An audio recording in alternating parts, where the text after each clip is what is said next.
Bienvenue, c'est le Culture Mag, votre journal dédié aux arts, au spectacle, au lifestyle. Nous allons dans la petite demi-heure qu'on va passer ensemble revenir sur l'événement Tel Aviv sur scène. Paris devrait normalement accueillir les plages de Tel Aviv au Culture Mag, loin du bad buzz, loin des tweets. Eh bien, on a voulu vous expliquer, on va vous expliquer ce que sont ces fameuses plages, en quoi elles pourront faire du bien à la capitale française. Au sommaire également, l'artiste Joan Mitchell à découvrir de toute urgence. C'est l'une des figures féminines, donc figure rare de la peinture abstraite dans les années 50. Et puis, nous vous ferons découvrir la tendance forró. C'est un genre de bal populaire brésilien qui fait danser le peuple et qui s'exporte désormais à l'international. Voilà pour le sommaire. Merci d'être avec nous cet été. Qui dit cet été dit plage. Qui dit plage en ce moment dit polémique. En France, à Paris, l'opération Tel Aviv sur scène devrait être maintenue par la mairie, malgré les appels à annulation, les tweets vengeurs, les enjeux politiques, etc. Ça va être maintenu. Alors au Culture Mag, on voulait quand même clarifier un petit point de détail. Les plages de Tel Aviv, c'est quoi au juste? Alors nous sommes bien contents d'avoir au téléphone Lionel Choucroune à plus d'un titre. D'abord parce qu'il est l'organisateur de cet événement à Paris et ensuite parce qu'il a vécu suffisamment longtemps à Tel Aviv pour savoir de quoi sont faites ces plages. Bonjour Lionel. Bonjour Valérie. Alors l'événement est bien maintenu le 13 août comme on a pu le lire? Absolument, l'événement est absolument maintenu. Ça a été réaffirmé à plusieurs reprises par la mairie de Paris, par la maire de Paris, Hidalgo, et par ses adjoints. Donc l'événement aura bien lieu jeudi 13 août, entre 11h et 22h, entre le pont d'Arcole et le pont Notre-Dame. Parfait. Alors qu'est-ce que ça veut dire vivre à l'heure tel-avivienne, Lionel? Les Parisiens vont pouvoir jouir de quoi? Mais écoutez, ils vont pouvoir profiter de l'ambiance tel-avivienne sur Paris-Plage. C'est une ambiance qui est faite, comme vous le savez, de détente, de sport de plage, de bien vivre un moment avec ses amis et sa famille, qui est fait aussi de nourriture agréable que l'on peut partager, de danse et de musique. Et puis, in fine, vous mentionniez tout à l'heure les polémiques, eh bien, c'est aussi de profiter d'un bon moment malgré un univers qui parfois peut être tendu ou chaotique. Ah oui, plus que ça. Alors, vous le savez, hein, Tel Aviv, c'est à la fois une plage destinée aux chiens, une plage destinée aux religieux, une plage destinée aux homosexuels. Ce sont des plages où on croise des femmes voilées, musulmanes, qui se baignent habillées au milieu de gens à moitié nus. Est-ce que c'est ça que vous vouliez mettre en place, cette coexistence que vous vouliez mettre en place à Paris, Lionel, quand vous avez eu cette idée ? Vous savez, d'ores et déjà, Paris-Plage, c'est déjà un peu ça. C'est-à-dire, c'est un mélange. C'est une plage qui est ouverte à tous les publics, les touristes, les Parisiens. Et je sais que les touristes viennent du monde entier pour visiter Paris. Donc, d'ores et déjà, Paris-Plage, c'est un peu ce que vous mentionniez, ce mélange des populations. L'idée de faire venir Tel Aviv dans cette portion de Paris-Plage, je le répète, un petit espace de Paris-Plage, c'est de donner cette tonalité méditerranéenne faite justement de sport de plage, de nourriture méditerranéenne, sucrée, salée et de musique qui vont peut-être entraîner le public parisien à danser jusque tard le soir. Ça, c'est l'esprit de Tel Aviv. Question purement technique, vous avez ramené, je ne sais pas moi, des parasols, du sable, des barbecues, des mascottes, ces fameuses raquettes israéliennes? Alors, il y aura effectivement les fameuses raquettes israéliennes, des mascottes, et puis tout un certain nombre d'accessoires de plage, de ballons, de chapeaux, qui permettront justement de rappeler cette petite ambiance tel-avivienne. Et puis Paris-Plage, c'est déjà fortement équipé de parasols, de transats et de sable. Donc on a rajouté une petite touche, une petite couleur tel-avivienne à ce que Paris-Plage offre déjà de très généreux et de très ouvert. Et c'est l'esprit de cette initiative de la maire de Paris, Anne Hidalgo, et du maire de Tel Aviv, Ron Huldaï, de faire se rencontrer ces deux cultures, ces populations, ces deux cultures et ces états d'esprit qui se complètent parfaitement. Merci Lionel, Choucroune, longue vie à Tel Aviv sur scène en France. À suivre, le forró, vous allez le découvrir, c'est un genre de bal populaire brésilien, mais tout de suite focus sur une peintre abstraite des années 50, c'est rare, c'est le highlight de David Gomba.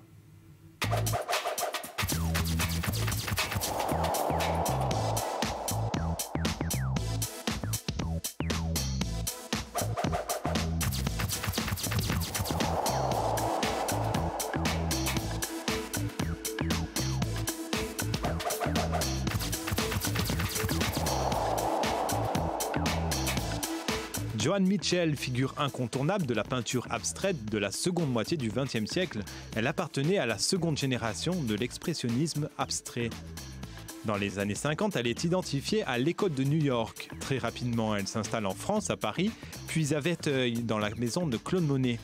C'est à Brégenz, en Autriche, que la Kunsthaus propose une rétrospective de cet artiste composée non seulement d'œuvres significatives de sa carrière, mais aussi d'éléments biographiques documentant cette vie un peu hors du commun d'une artiste exceptionnelle au sens de la composition et du chromatisme.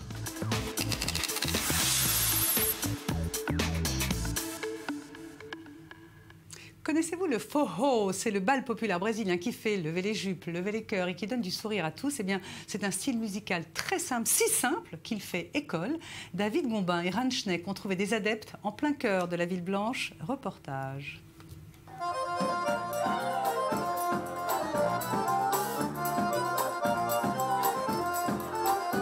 C'est un pan entier de la culture brésilienne qui arrive en Israël. Plus qu'un genre musical, le forró, c'est un moyen de profiter de la vie. C'est vraiment fou parce que le forró est bien accepté ici et de nombreuses personnes viennent apprendre à danser. Les gens dansent tous ensemble. C'est une culture brésilienne et ça se passe ici. C'est une danse populaire de simples gens qui veulent juste s'amuser pour finir la journée. Originaire de la région du nord-est brésilien, un orchestre jouant du forró se caractérise par une percussion, le zabumba, le triangle et surtout l'accordéon. C'est au cœur du quartier d'Adjami, à Jaffa, que se retrouvent ses 4 amis. Daniel a émigré du Brésil et s'est installé en Israël il y a 8 ans. Pour ce musicien chevronné, jouer du forró lui rappelle non seulement la maison, mais c'est aussi chez lui quelque chose d'instinctif. Pour moi, qui joue du cavaquinho, qui joue du violon, jouer du triangle, c'est très divertissant. Je me sens libre en jouant ce rythme, en chantant. C'est très... Je le fais sans réfléchir, je fais de la musique sans penser, c'est très fluide. Ses amis sont tous israéliens et ils ont eu la chance de s'imprégner de la culture brésilienne au cours de voyages dans ce pays. Noa Peled est une chanteuse qui est tombée amoureuse de la musique do Brasil. Et cette artiste n'hésite pas à traduire des chansons brésiliennes en hébreu. Pour elle, chanter le forró à Tel Aviv, c'est réjouir autant les Israéliens que les Brésiliens. Le public du forró en Israël, c'est une communauté qui est encore à ses débuts. Et nous invitons les Brésiliens pour qu'ils puissent se sentir comme à la maison, mais aussi les Israéliens qui ne connaissent pas ce genre pour qu'ils puissent commencer à l'apprendre.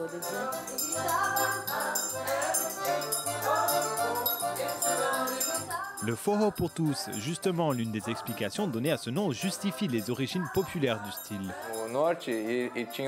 Une nuit, il y avait une fête dans une base militaire américaine. Je ne me souviens pas dans quel état brésilien, mais c'est l'une de ces bases américaines. Et les Américains voulaient inviter tout le monde, alors sur l'affiche, il y avait écrit « For All ». Tous sont invités et petit à petit, ça s'est transformé « For All, For All, For All ». Danser le forró pour la première fois n'est pas chose facile, mais ça ne décourage pas ses débutants. C'est quand même un peu difficile quand on ne connaît pas du tout les pas de danse. Je pense que je dois continuer d'apprendre. Ça me plaît beaucoup, je suis en sueur à force de danser. Et ils chantent super bien. Aujourd'hui, je suis super heureux.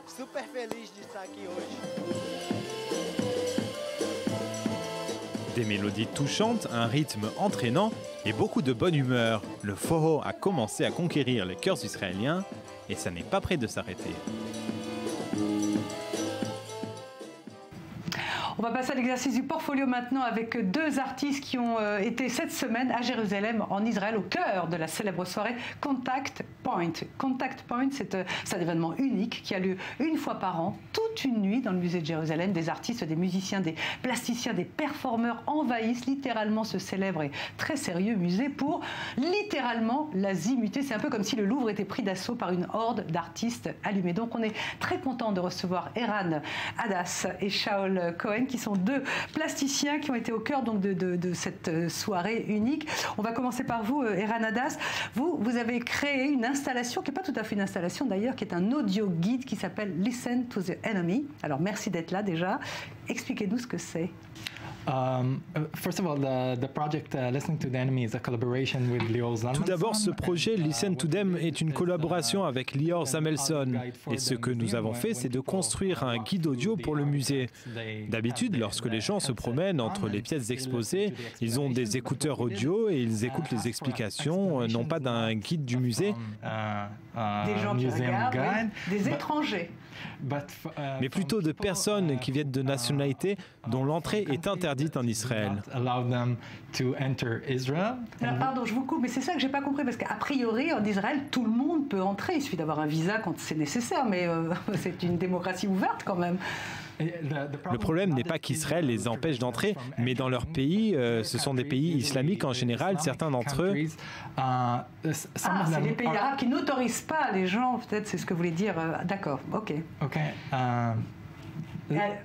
non, je vous ai coupé. Et justement, quels sont les commentaires que vous avez eus dans les audioguides par rapport aux œuvres que vous avez choisies? Oui, juste une autre phrase. Ce que nous avons fait, c'est que nous avons lancé une campagne de financement participatif où vous pouvez payer $1,50 pour chaque participant qui voudrait bien nous donner une explication sur un tableau, par exemple d'une photo prise d'une œuvre.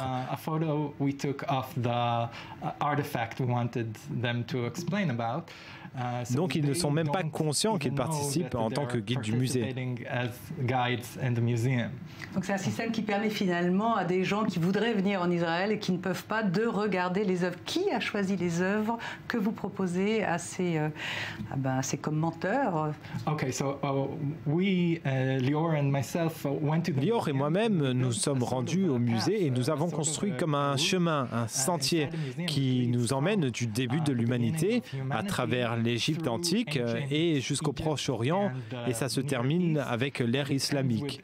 Donc il s'agit d'un narratif complètement différent où vous pouvez entendre ces personnes qui vivent ce narratif dans leur quotidien et elles vous expliquent cela.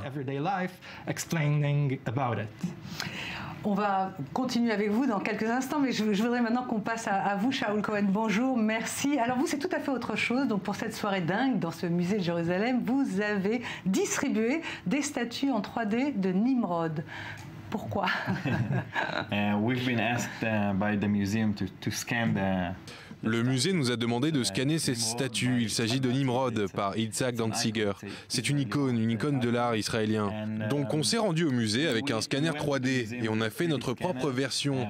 Et on a joué avec le fichier en essayant d'en faire notre propre réplique. 3D printed it and playing with the file and trying to do our own manipulation on the file. Mais quel était l'objectif? Il s'agit de donner des interprétations diverses à cette statue. Il y a tant de choses faites par d'autres artistes, des photographes, des peintres, et nous, on l'a imprimé en 3D. C'est une nouvelle technologie. Oil paintings out of it. We just try to 3D printed it. It's a new technology. Alors oui, parce que derrière ça, il y a aussi un peu de business. C'est-à-dire vous avez une compagnie d'impression 3D qui est à Jaffa, en Israël, d'ailleurs à côté de Tel Aviv. Est-ce qu'on peut tout imprimer maintenant? Parce qu'on a regardé, on peut imprimer, je sais pas, des armes, des médicaments, des maisons. Tout est en 3D, on peut tout faire? Oui, bien sûr, vous pouvez faire ce que vous voulez avec une imprimante 3D. Des jouets, des modèles d'architecture, vous pouvez même imprimer des organes. Oui, on a vu ça, même des bébés avant leur naissance. Une dernière question et on a terminé à tous les deux. C'est quoi pour vous Contact Point? C'est quand même une idée unique d'azimuter un très sérieux musée, non? Je pense que l'une des choses géniales avec Contact Point, c'est la capacité des spectateurs de participer à l'art et de remplir d'art le musée. Et ça, c'est marrant. Ça, c'est sûr. Et vous? Je pense que Contact Point, c'est un événement incroyable qui amène le musée au public de Jérusalem et même de tout le pays. Plus ceux qui ne peuvent pas venir et qui sont tout à fait contents de découvrir. Merci à tous les deux. Merci, bravo. Voilà, c'est une interview qui a été réalisée avant ce journal. On va terminer ce Culture Mag avec un post sur Facebook qui n'est pas passé inaperçu. Le voici. Sur la page officielle du groupe REM, on ne sait pas ni pourquoi, ni comment. Eh bien, REM s'est fendu cette semaine de cette petite publication. En gros, le groupe américain explique qu'il y a 20 ans, ils ont donné un concert en Israël et que c'était super et qu'ils ont été soutenus par Radiohead et qu'ils ont vu des glaces Ben & Jerry sur la plage et qu'ils ont passé du bon temps et que c'était inoubliable. Voilà, pour une fois qu'il y a un bon post sur les réseaux sociaux, on est quand même content de le montrer. C'est la fin de ce Culture Mag. Merci beaucoup. À demain à la même heure. On va se retrouver. Juste après, c'est les news qui continuent. On va se quitter avec une chanson de REM, Losing My Religions. Merci.